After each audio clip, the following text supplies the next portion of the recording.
মুসলমান বন্ধু আমার, হিরো থেকে জিরো কেমনে বানায় আমার আল্লাহ? এক নাম্বার শর্ত দিছে, ইমান আনতে হবে। ও মুসলমান, ওমরের গল্প দিয়া শুরু করছি, ওমরের গল্প দিয়েই শেষ করব ইনশাআল্লাহ। ও মুসলমান বন্ধু, কেমন হিরো আমার আল্লাহ বানাইছে! আমিরুল মুমিনিন হয়ে গেছে হযরত ওমর। ও মুসলমান, ওমরের শাসন আমলে ওমর রাদিয়াল্লাহু তাআলা আনহু মিশর রাজ্যটা পরিচালনা করতে হবে। মিশরের ভিতরে একটা মন্ত্রী পাঠাইতে হবে। একটা মন্ত্রী পাঠাইছে, ওই মন্ত্রীর নাম হলো আমর ইবনুল আস রাদিয়াল্লাহু তাআলা আনহু। আমর ইবনুল আস গিয়া মিশরের বাসিন্দাদের সাথে, মিশরের মানুষ সাথে মিশছে, মিশা কোরআনের দাওয়াত দেয়, কোরআনের তালিম দেয়। এটা যেন তেন কোরআন না, এই কোরআনটা যার সিনার মধ্যে আছে, আমার আল্লাহ হাসরের ময়দানে তাদেরকে সাহেব বইলা ডাক দিবে। জোরে বলেন ঠিক কিনা? মুসলমান বন্ধুরে আমার, আমর ইবনুল আস মিশর রাষ্ট্রটা পরিচালনা করতেছে। হঠাৎ করে এমন একটা সময় আসে, নীল নদ শুকাইয়া পানি নিচে চলে গেছে। ও মুসলমান, নীল নদের আশেপাশে যারা বসবাস করে, নীল নদের পানি দিয়া যারা জমি চাষ করে, এরা পড়ে গেছে মহা মুসিবতের মধ্যে। মুসিবতের মধ্যে পইরা সাধারণ নাগরিকগুলা আমর ইবনুল আসের কাছে যায়। আমর ইবনুল আসকে গিয়া ডাকদা বলে, ওগো আমার দেশের গভর্নর, ওগো আমার দেশের মন্ত্রী আমর ইবনুল আস, ইসলামের সেনানায়ক আপনাকে পাঠাইছে। আপনার হুকুম ছাড়া তো আমরা কিছুই করতে পারবো না। আমাদের নীল নদ শুকায়া গেছে, পানির ব্যবস্থা করে দেন। আমর ইবনুল আস ডাকদা বলে, আমি কেমন করে করব? বলে, আমরা তো তা জানি না। আমাদের পানির দরকার, পানি দিবেন। যেমন আমরা অনেক সময় বিদ্যুৎ চলে গেলে সরকারকে গালিগালাজ করি, জোরে বলেন ঠিক কিনা? চাউল যদি না থাকে, চাউলের জন্য সরকারকে চাপ দেই, সরকার তুমি চাউলের ব্যবস্থা করে দাও। আমরা জানি না কোথার থেকে দিবা। আমাদেরকে এই পর্যন্ত যত সরকার আসছে, সব সরকার পড়ায় গেছে, ভারত ছাড়া আমরা চলতে পারবো না। ডাক্তার ইউনূস আমাদেরকে পড়াইলো, ভারত আমাদেরকে ছাড়া চলতে পারে না। জোরে বলেন ঠিক কিনা? যদিও আমাদের দেশের মানুষ এখন 80-90-100 টাকা কেজি পেঁয়াজ কিনা খাইতেছে, কিন্তু ভারতের কৃষকরা পেঁয়াজ পচাইয়া জমিনের মধ্যে ফালাইতেছে। জোরে বলেন ঠিক কিনা? এ মুসলমান, আমি ভারতের সরকার এবং আমাদের বাংলাদেশের সরকার ডাক্তার ইউনূসকে ডাকদা বলবো, ও ডাক্তার ইউনূস, আপনার নামটা আপনার বাবা একজন পয়গম্বরের নামের সাথে নাম মিল রাইখা তারপরে আকিকা দিয়া নামটা রাখছে। আপনি যদি নামের সম্মান দিতে জানেন, তাহলে যেই বাউল রে ধরছেন, এই বাউল রে সর্বোচ্চ শাস্তি ফাঁসির কাঠগড়ায় দাঁড়া করাইতে হবে। জোরে বলেন ঠিক কিনা? আপনারা রাজি আছেন না ইনশাআল্লাহ? মুসলমান বন্ধুরে আমার, খারাপ লাগতেছে আপনাকে? মুসলমান বন্ধুরে আমার, আমর ইবনুল আসের কাছে চলে গেল। আমর ইবনুল আস ডাকদা বলে, পানির ব্যবস্থা আমি কেমন করে করব? কোথার থেকে আমি পানি দিব? বলে, আমরা তা জানি না, আমাদের পানির দরকার, পানি লাগবে। এ মুসলমান, একদিন, 2 দিন, 3 দিন মানববন্ধন করে, আন্দোলন করে, আমর ইবনুল আস পানির কোনো সুরাহা করতে পারে না। এমন সময়ে মুশরিক যারা, ইমান যারা আনে নাই, এবং মুসলিম যারা মুনাফিক আছে, এই মুনাফিক এবং মুশরিকরা মিল্লা আমর ইবনুল আসের কাছে যায়, গিয়া ডাকদা কয়, আমরা একটা পদ্ধতি জানি। বলে, কি পদ্ধতি? আমর ইবনুল আসকে তারা পদ্ধতি শোনাইতেছে। আমাদের এই দেশের ভিতরে বিগত সময়, বিগত জমানায় যদি এমন নীল নদের পানি শুকায়া গেছে, আমরা এক মায়ের একটা সন্তান, একটা কন্যা সন্তানকে সুন্দর কইরা সাজাইয়া, বধূ বেশে বানাইয়া, নীল নদের একদম নিচতলায় বলি দিলে নীল নদের থেকে পানি আসতো। আমর ইবনুল আস ডাকদা কয়, না না না, এটা তো ইসলাম কোনোদিন গ্রহণ করে না। একটা জীবিত মানুষকে বলি কখনো দেওয়া যায় না। ও মুসলমান, পানির ব্যবস্থা করবে কে? আর একটু আওয়াজ দেন না। পানির ব্যবস্থা করে কে? রিজিকের ব্যবস্থা করে কে? পানির ব্যবস্থা করে আমার আল্লাহ। রিজিকের ব্যবস্থাও করবে আমার আল্লাহ। আমর ইবনুল আস যেন তেন কোনো মুমিন না, আমার মতন সৈয়দ আলী মার্কা কোনো মুমিন না। আমর ইবনুল আস স্বয়ং পয়গম্বরের হাতে হাত রাইখা কালিমা গ্রহণ করছে। আমর ইবনুল আস আমিরুল মুমিনিন হযরত ওমরের পিছনে নামাজ পড়ছে। ওই আমর ইবনুল আস ডাক কয় না, এটা কোশ্চিন কালেও আমি হতে দিব না, তোমরা কিছুদিন অপেক্ষা করো। এই ব্যাপারটা আমাদের মুসলিম জাহানের আমির, আমাদের রাজা, আমাদের বাদশাহ, আমি ওমরকে জানাইব। ও মুসলমান, তখন তো আর ইমন ফোনের ব্যবস্থা নাই, চিঠির ব্যবস্থা। আমর ইবনুল আস একটা সুন্দর করে চিঠি লেখা আমিরুল মুমিনিন হযরত ওমরের কাছে পাঠিয়ে দিয়েছে। হযরত ওমর 1-1.5 মাস পরে যখন চিঠিটা পায়, চিঠি পাইয়া দেখে মিশরের সাধারণ মুশরিকরা, মিশরের সাধারণ মানুষগুলা এমন একটা নাজায়েজ কাজ, এমন একটা শিরকি কাজ করে, হযরত ওমরের মেজাজটা গরম হয়ে যায়। হযরত ওমর তো এমনি একটু মেজাজওয়ালা মানুষ। হযরত ওমর ডাক কয় না না না, এটা হতে দেওয়া যায় না। ওমর ইবনুল আসের বরাবর হযরত ওমর চিঠি লেখে না, মিশরের মানুষের কাছেও হযরত ওমর চিঠি লেখে না। হযরত ওমর একটা চিঠি লেখছে। এই চিঠিটা লেখা হযরত আমর ইবনুল আসের কাছে পাঠায়, আর আমর ইবনুল আসকে জানায়া দিয়েছে, আমর ইবনুল আস রে, জয়মাত্র তোমার হাতে আমার এই চিঠিটা পড়বে, যখন এই চিঠিটা তোমার হাতে গিয়া পুষবে, সঙ্গে সঙ্গে এই চিঠিটা তুমি গিয়া নীল নদের একদম নিচে রাইখা দিবা। ও মুসলমান, যদি খাঁটি ইমানওয়ালা হওয়া যায়, ও মুসলমান, যদি আমলে সলেহ করা যায়, জিরো থেকে আমার আল্লাহ কেমন করে হিরো বানায়। মুসলমান বন্ধুরে আমার, হাজার হাজার মানুষ নীল নদের চতুর্দিক দিয়া, নীল নদের 2 পাশে, যেই নীল নদের পানি শুকা গেলে জীবিত একটা মেয়েকে বলি দিয়া পানির ব্যবস্থা করা হইতো, ওই নীল নদ থেকে নাকি মুসলমানদের একটা টুপি, এই টুপি নাকি পানি উঠাইবে, এটা দেখার জন্য হাজার হাজার লক্ষ লক্ষ মানুষ নীল নদের 2 কিনারায় দাঁড়িয়ে গিয়েছে। আমর ইবনুল আস নামতেছে। মুসলমান, আমার আল্লাহ সম্পর্কে আমাদের আইডিয়া নাই, আমার আল্লাহর শক্তি সম্পর্কে আমাদের কোনো ধারণা নাই। আমর ইবনুল আস নামে আর বুকটা ধরফর ধরফর করে কাঁপতেছে। না জানি এই চিঠির ভিতরে খলিফাতুল মুসলিমিন হযরত ওমর কি লেখছে, কি যেন হয়। ও মুসলমান, এই চিন্তা করতে করতে করতে নীল নদের একদম নিচে চইলা যায়। নীল নদের নিচে গিয়া আসমানটার দিকে তাকাইয়া আল্লাহরে ডাকদা কয়, আল্লাহ, ইসলামের ইজ্জত রাইখো, আমার বাদশাহ, আমার রাজা, মুসলমানদের রাজা হযরত ওমরের ইজ্জত রাইখো। ও মুসলমান, আমার আল্লাহ হয়তো বা কুদরতি জবান দিয়া ডাকদা বলছিল, আমর ইবনুল আস রে, এই চিঠিটা জানতেন কোনো ব্যক্তি লেখে নাই, এমন একজন মানুষ লেখছে যার মেজাজটা ওহির মেজাজ। আল্লাহু আকবার। ও মুসলমান, আমিরুল মুমিনিন হযরত ওমর কি লেখছে এটা দেখার জন্য আমর ইবনুল আস যেই মাত্র টুপিটা খুলছে, টুপিটা খুইলা দেখে ওই টুপির মধ্যে লেখা, রে নীল নদের পানি, তুমি যদি আল্লাহর হুকুমে জারি হও, আমি ওমর বলতাছি, টুপিটা মাটির সঙ্গে পড়ার সঙ্গে সঙ্গে পানি প্রবাহিত হইবা। আর যদি তুমি আল্লাহর হুকুমে প্রবাহিত না হও, আমি ওমর বলতাছি, জীবনে আর কোনোদিন নীল নদের ভিতরে পানি দিবা না। এতটুকু লেখা। এই লেখাটা যেই মাত্র মাটির মধ্যে লাগছে, আমর ইবনুল আস দৌড়াইতেছে উপরের দিকে, নিচের দিকেও তাকায় না।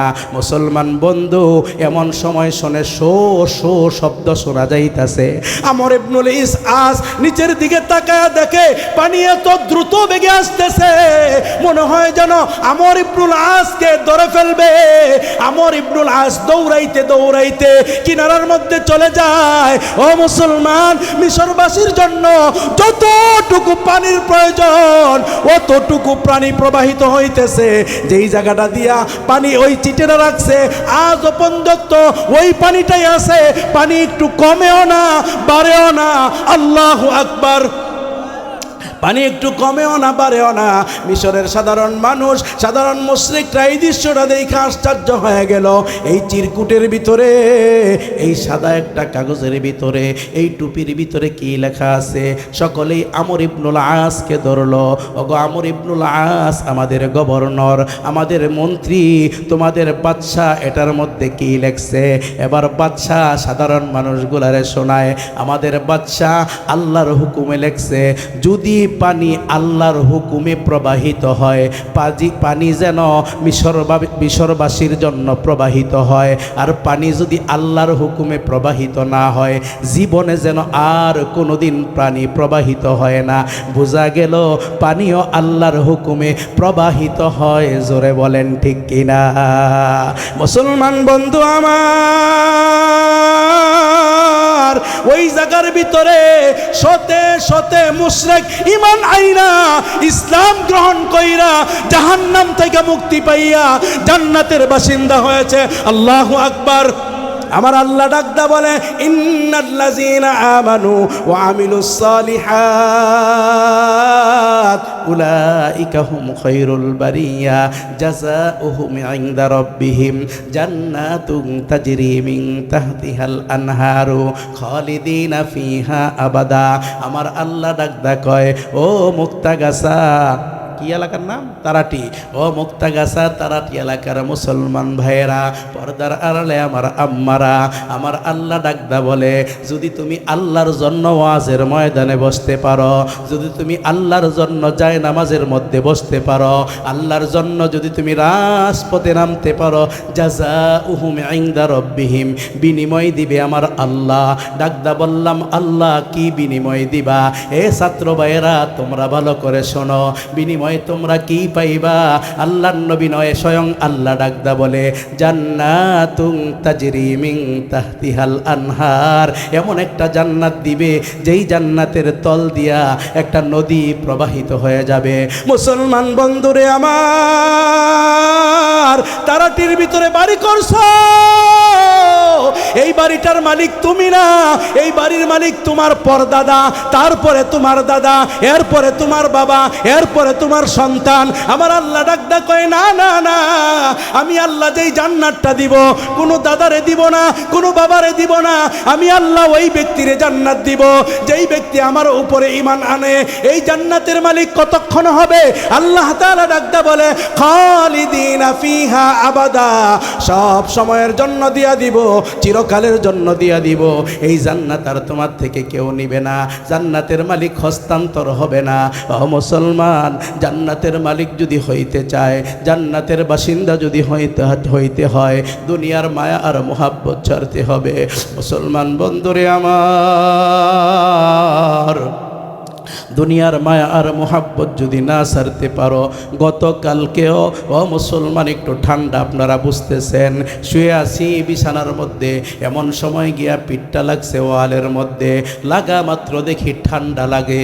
ও মুসলমান, হঠাৎ করে মনে হয়ে গেল ওই কবরটার ভিতরে কেমনে থাকবো? ওই কবরটা না ঠান্ডা একটা মাটির কবর হবে, ওখানে তো কম্বল দিবে না, ওখানে তো ল্যাব দিবে না, ওখানে গরমের কোনো ব্যবস্থা থাকবে না। তবে যদি তুমি জান্নাতি হইতে পারো, সব থাকবে। জোরে বলেন ঠিক কিনা? মুসলমান বন্ধুরে আমার, ও যুবক বাবা, পর্দার আড়ালে আমার মা, দিলের কান দিয়ে একটি কথা শোনো গো আম্মা, আল্লাহর পয়গম্বর আমাকে আর আপনাকে বুঝাইবার জন্য বলতেছে। মুসলমান যুবক রে, একটা মশার কামড় সহ্য করতে পারি না, মশা যদি একটা কামড় দেয়, স্ত্রীকে ডাকদা বলি কয়েল জ্বালাও, স্ত্রীকে ডাকদা বলি মশারি টানাও, স্ত্রীকে ডাকদা বলি ওষুধ স্প্রে করো। মশা কানের কাছে জ্ঞান জ্ঞান ব্যান ব্যান করে ঘুমটা ভেঙে দিয়েছে। এ যুবক বাবা, বৃদ্ধ বাবা, পর্দার আড়ালে আমার মা, একটা বারের জন্য তুমি চিন্তা করছো কিনা? ওই যে কবরটা দেখা যায়, আল্লাহর নবী ডাকদা কয়, আল কবরু রাউযাতুম মির রিয়াজিল জান্নাহ আও হুফরাতুম মিন হুফারিন নার। আমার নবী ডাকদা কয়, কবরটা কারো জন্য জান্নাতের বাগান। আমার নবী ডাকদা কয়, কবরটা কারো জন্য জাহান্নামের জ্বলন্ত আগুন। ও মুসলমান যুবক, আমার সাচ্চা একটা ঘটনা তোমরা শুই না যাও। মুসলমান রে, সায়দাবাদ এলাকায় আমি খুতবা দেই, এই যে আপনাদের হুজুরটা আপনাদের এলাকায়, এই লোকটা সাক্ষী রে বাবা। তুহিন নামক একটা যুবক, এমন শীতের মধ্যে আমি তারে দেখতাম খালি গায়ে ঘোরাঘুরি করে, তার মা তার পিছন দিক দিয়া ঘোরাঘুরি করে, মদ খায়, নেশা করে। আমি একদিন ডাকদা বলছিলাম, কিরে তুহিন, কত যুবক তো জুমার বয়ান শুই না আল্লাহওয়ালা হয়ে গেল, কত যুবক তো জুমার বয়ান শুই না আল্লাহর সাথে সম্পর্ক করে ফেললো, তোর কি মন চায় না আমার আল্লাহর সাথে একটু সম্পর্ক করো? ও মুসলমান, ওই যুবকটা 2 দিন পরে আমার কাছে যায়, গিয়া ডাকদা বলে, ওস্তাদ জি আপনারে বড় মোহাব্বত করি, আপনারে বড় ভালোবাসি, তবে আল্লাহর সাথে কেমনে সম্পর্ক করব আমার একটু আপনি বাতলায়া যদি দিতেন। আমি তারে কি দিব? এমনি সময় ডাকদা কয়, হুজুর গো, আমার একটা মেডিসিন দেন না যাতে আমি আমার আল্লাহকে বন্ধু বানাইতে পারি। হঠাৎ করে কিতাবের একটা ওয়াকিয়া, কিতাবের একটা ঘটনা মাথার মধ্যে এসে গেল। আমি তারে ডাকদা বলি, তুহিন রে, তুমি পারবানি আমি যা বলি তা শুনতে? ডাকদা কয়, হুজুর গো, নেশা সারা সারা আপনি যা বলবেন আমি তাই করব। আমি ডাকদা বললাম, তোর নেশা তুই কর, তাতে আমার কোনো আসে যায় না, তবে তোরে আমি বলি, যদি আমার আল্লাহর সাথে তুমি সম্পর্ক করতে চাও, আমার আল্লাহকে যদি তুমি চিনতে চাও, আমার আল্লাহকে যদি তুমি ভালোবাসতে চাও, একটা কাজ তোমাকে করতে হবে। এমনি সময় যুবক নেশাখোর ডাকদা বলে, ওস্তাদজি কি করতে হবে? আমি বললাম, যদি সায়দাবাদের মধ্যে কোনো পুরুষ মারা যায়, ওই মৃত মানুষটার শেষ গোসল, বিদায়ের শেষ গোসলটা তুমি দিবা, তোমার হাতে তারে গোসল করাইবা। ও মুসলমান, এমন শীতের মৌসুম, ওয়াজ মাহফিল করি, বিভিন্ন জায়গায় চলে যাই। 2 দিন পরে দেখি ফোন আসে, ফোনটা রিসিভ করে ডাকদা বলে, হুজুর আমি মুখ। বললাম, কি হয়েছে বলো? ডাকদা বলে, ওস্তাদজি, মসজিদের পাশে একটা যুবক ইন্তেকাল করেছে, আপনি না বলেছেন আমি যেন মৃত মানুষকে গোসল দেই, মৃত মানুষকে গোসল দিলে আমি আল্লাহকে চিনব, আল্লাহকে পাইব, আমি আল্লাহকে চাই, আল্লাহকে চিনতে চাই, আল্লাহর সাথে আমার সম্পর্ক তৈরি করতে চাই। আমি ডাকদা বললাম, ঠিক আছে, যারা গোসল দিবে তাদেরকে আমি বলে দিতেছি। ও মুসলমান, যারা গোসল দেয় তাদের নাম্বারগুলো আমার কাছে আছে, আমি তাদেরকে ফোন দিয়া বললাম, ভাইয়েরা, আপনারা যখন মৃত ব্যক্তিটারে গোসল দিবেন, আমার মসজিদের একটা যুবক আছে নাম এমক, তারে আপনাদের সঙ্গে রাখবেন। যুবক বাবা, বৃদ্ধ বাবা, পর্দার আড়ালে আমার মা, কবরটা কেমন কঠিন হবে গো আম্মা, একটু তার থেকে শুনে যাও। ওই যুবক মৃত যুবককে গোসল দেওয়ার জন্য যায়, যখন মশারির নিচে ঢুইকা গেছে, হঠাৎ করে ওই মৃত মানুষটার দিকে তাকায়া দেখে এটা তো তার ছোটকালের বন্ধু। ও মুসলমান, নেশাখোর যুবক তাকায়া রইছে, তাকায়া দেখে নাকের ছিদ্রগুলার ভিতরে তুলা দেখা যায়, কানের ছিদ্রগুলার ভিতরে তুলা দেখা যায়, ঠোঁট দিয়া ফেনা উইঠা গেছে। হঠাৎ করে লক্ষ্য করে দেখে নড়তেও পারে না, চড়তেও পারে না। যুবক বাবা, বৃদ্ধ বাবা, পর্দার আড়ালে আমার মা, ওই যুবকটা কিছুক্ষণের ভিতরে একটা চিৎকার মেরে মশারির নিচে অজ্ঞান হয়ে যায়। মানুষগুলা মৃত মানুষটাকে রাইখা জীবিত মানুষটাকে জ্ঞান ফিরাইবার জন্য চেষ্টা করতেছে। কেউ পানি ডালে, কেউ পা মালিশ করে, কেউ বুকের ভিতরে চাপ দেয়। অনেকক্ষণ পরে যখন জ্ঞান ফিরে আসে, এবার ডাকদা কয়, না, তোমাকে দিয়া গোসল সম্ভব নয়, যাও যাও, দূরে চলে যাও, আমরা গোসল দিয়া দেই। ওই নেশাখোর ডাকদা কয়েন, না, আমারে আপনারা বের করে দিয়েন না, বড় ওস্তাদজি বলছে আমি যেন গোসল দেই, আমারে আপনাদের সঙ্গে রাখেন, আমি কথা দিতেছি আর ফিট খাইব না, আমি আর জ্ঞান হারাইব না, তাকে সঙ্গে রাখে। ও মুসলমান, সংক্ষেপে কথাগুলা বলে দিতেছি। যখন তারে দাফন করাইয়া, কাফন পরাইয়া মাটির নিচে চাপা দেয়।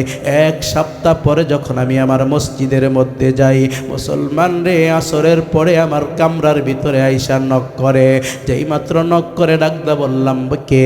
এমনি সময় ডাকদা কয় হুজুর আমি, যার চেঁচামেচির কারণে ঘুমাইতে পারতাম না, এমন বিকট শব্দ করতো, দেখি আওয়াজটা বড় নিচু হয়ে গেছে।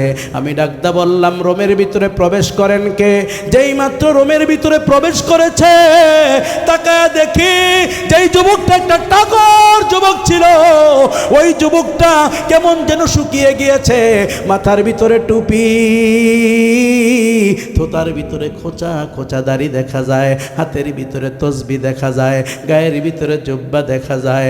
আমি অপলক নেত্রে তার দিকে তাকায় রইলাম। আস্তে আস্তে আমার কাছে আইসা আমার হাতটা ধইরা একটা চিৎকার মারছে, ওস্তাদজি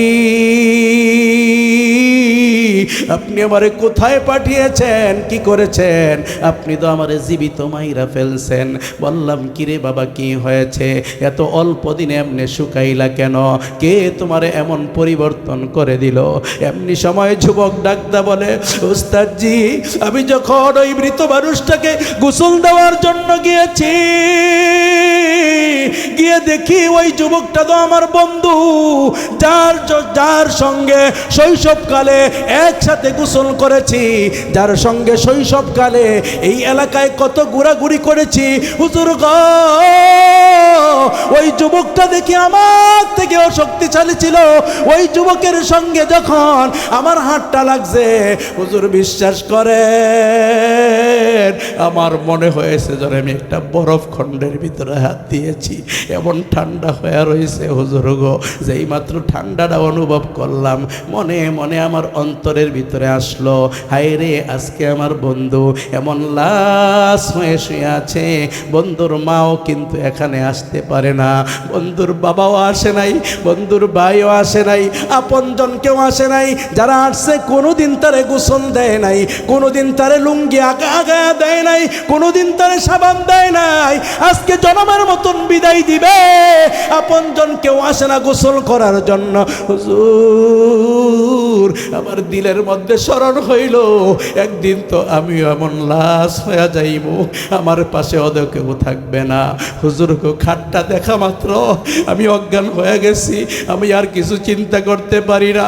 অনেকক্ষণ পরে পানি মাইরা আমাকে জ্ঞান ফিরায়। আবার যখন জ্ঞান ফিরল, আমি আমার বন্ধুর শরীরের মধ্যে ধরছি, শরীরের মধ্যে দইরা দেখি এমন শক্ত হয়ে গেছে, মনে হয় যেন কাঠের থেকে এ ভালো নরম আছে, এমন শক্ত হয়ে রয়েছে। হুজুর আমারে ডাকদা কয়ে চাপ দিও না, চাপ দিলে কষ্ট পাইবে লাশ। বিশ্বাস করেন হুজুর, আমার এই বন্ধুটা নামাজি ছিল না, আমার মতন নেশা করেছিল। হুজুর গো, আমি তার চেহারার দিকে তাকায়া দেখি বারবার কেমন যেন ভিতর থেকে ফেনাগুলো আসতেছে। যারা গোসল দেয় আমি তাদেরকে জিজ্ঞাসা করলাম ফেনা আসে কেন? এমন সময় একটা ব্যক্তি আমারে ডাকদা কয়, ফেনা আসে কে জানো না? এই লোকটা কোনোদিন নামাজ পড়ে নাই, নেশা করতো। মৃত্যুর সময় আজরাইল তার কলিজার মধ্যে এমন জোরে চাপ দিয়েছে, তাকে দেখো তার মুখ দিয়ে রক্ত বের হয়ে গেছে। এ বন্ধু, একদিন আমাকেও মরতে হবে, তোমাকেও মরতে হবে। কবরের ভিতরে কে নিয়ে যাইব, কে আমাকে পাহারা দিবে? একটাবার যুবক তুমি চিন্তা করছো কিনা, ওই কবরটা আমার আপন হবে, ওই কবরের মাটিটা আমাকে আপন বানাইতে হবে। আল্লাহর নবী এজন্যই তো বলছে, উম্মত কবরে যাইবার আগে কবরের সামানা তৈরি করো। সাহাবায়ে কেরাম ডাকদা বলছে, ইয়া রাসূলুল্লাহ, ইয়া হাবিবাল্লাহ, কবরের সামানা কি? আল্লাহর নবী ডাকদা কয় 5 ওয়াক্ত নামাজ, আল্লাহর নবী ডাকদা কয় কোরআন তেলাওয়াত, আল্লাহর নবী ডাকদা কয় জিকির, আল্লাহর নবী ডাকদা কয় সদকা, আল্লাহর নবী ডাকদা কয় দান।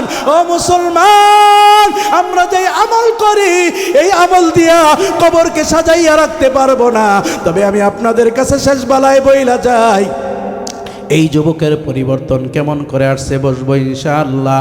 জান্নাতি হইতে হলে জান্নাতের কাজ করতে হবে। নবী আমার ডাকদা কয়, ইন্নাল্লাযীনা আমানু ওয়া আমিলুস সালিহাত কানাত লাহুম জান্নাতুল ফিরদাউসি নুজুলা।